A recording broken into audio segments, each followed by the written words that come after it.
Magandang gabi. Ang ating top story, naglabas na ng pagkondina ang isang malaking mall sa Metro Manila laban sa viral security guard na sangkot sa marahas na pagtataboy sa isang batang sampagita vendor. Iimbestigahan rin ng Philippine National Police ang insidente. May balitang A to Z si Barbie Mulak. Ito ang mga eksena sa viral video na nagpainit ng ulo ng mga netizen. Nang makaengkwentro ng isang mall security guard ang isang batang sampagita vendor.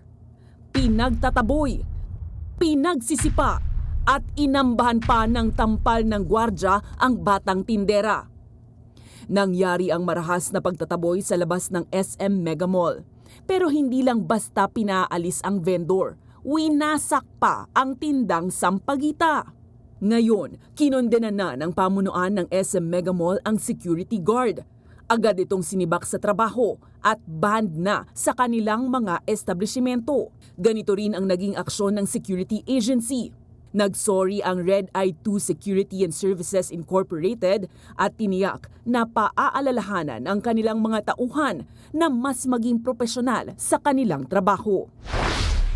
Kasunod nito, mag-iimbestiga ang Supervisory Office for Security and Investigation Agencies ng Philippine National Police laban sa SECU.